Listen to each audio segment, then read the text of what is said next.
देखिए, सबसे पहले जो जनरल साहब ने अभी आपको बताया, मैं उससे आगे चलूँगा, उसको रिपीट नहीं करूँगा। ये जितने भी हमले हो रहे हैं अमेरिका की तरफ से, एक किस्म का ये MOU इस वक्त डेड है। और अगर आप खास देखिए, दो तरह के हमले हो रहे हैं। एक तो connectivity with in the Iran के अंदर जो कनेक्टिविटी है उसके ऊपर हो रही है।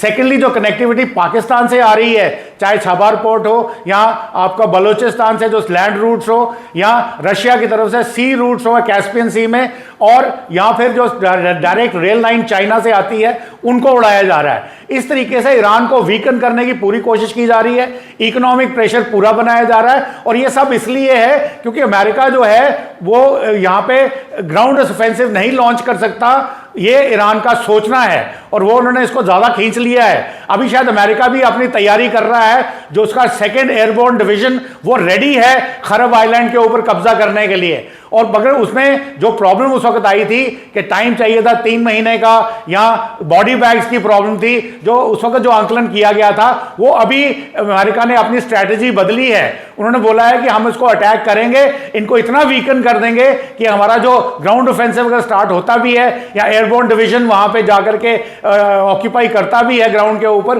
उनकी जो ऑयल फील्ड्स हैं खरब में या उनके ऑयल इंस्टॉलेशंस हैं, तो ये उसको ज्यादा हमला ना कर पाए।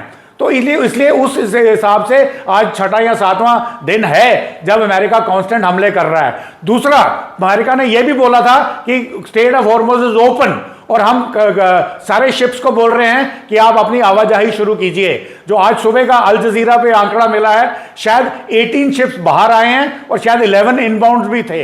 हालांकि इसका मतलब यह है कि अमेरिका ने उनको सुरक्षा प्रदान करना शुरू कर दिया है, और जितने भी वहां पे आइलैंड्स हैं जहां से ईरानियंस शिप्स को अटैक कर सकते हैं, जैसे अभी आपने बताया एक शिप पे अटैक हुआ है, तो उनकी कोशिश जारी रहेगी कि शिप्स पे सब पे अटैक करें, परंतु सब पे अटैक करना संभव नहीं है। लेटेस्ट जो मैं आपको बता रहा हूं, टुनब आइलैंड्स जो 2 हैं, साथ में अबू मुसल आइलैंड है जो कि UAE के आइलैंड्स हैं, जो ईरान की जो सदर्न कोस्ट है उससे करीबन 20 किलोमीटर दूर है। तो वहां पे भी अमेरिकन ने अपना जमावड़ा खड़ा कर दिया है, वेपन्स वहां पे डिप्लॉय कर दिए हैं, ताकि अगर किसी तरीके से भी किसी भी स्पीड बोट या अंडर वाटर ड्रोन या किसी तरीके से ईरान हमला करने की कोशिश करता है उसको निरस्त किया जाए। तो ये सब चीजें बताती हैं कि जो ट्रंप तो शायद धमकी दे रहे हैं, सिनाइल तरीके से वो नॉन डिप्लोमेटिक लैंग्वेज यूज करते हैं, परंतु जहां तक मिलिट्री का सवाल है, मैं हमेशा मेंटेन करता हूं they are very highly professionals, और उन्होंने अपने आंकलन पूरा किया है, इंटेलिजेंस उनके पास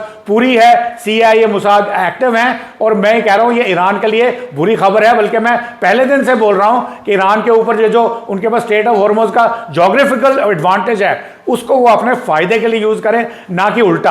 और दूसरी तरफ से इसका इफेक्ट जो है वो ईरान में दिख भी रहा है। अगर आप देखें, गालिबाफ की तरफ से कोई स्टेटमेंट नहीं आ रही, IRGC की तरफ से कोई स्टेटमेंट नहीं आ रही, स्टेटमेंट सिर्फ आ रही है अरागची की तरफ से, और उनके भी सुर बदले हुए हैं। वो भी कह तो रहे हैं कि हम छोड़ेंगे नहीं, ये करेंगे, पर उनके लैंग्वेज, उनके वर्ड्स को देखिए, उनकी बॉडी लैंग्वेज को देखिए, तो ये बताता है कि ईरान को इस वक्त वो जो हम कहते हैं ना हीट लगनी शुरू हो गई है। अब देखते हैं आगे कैसे ये खुल के आता है। जी, Please like and subscribe.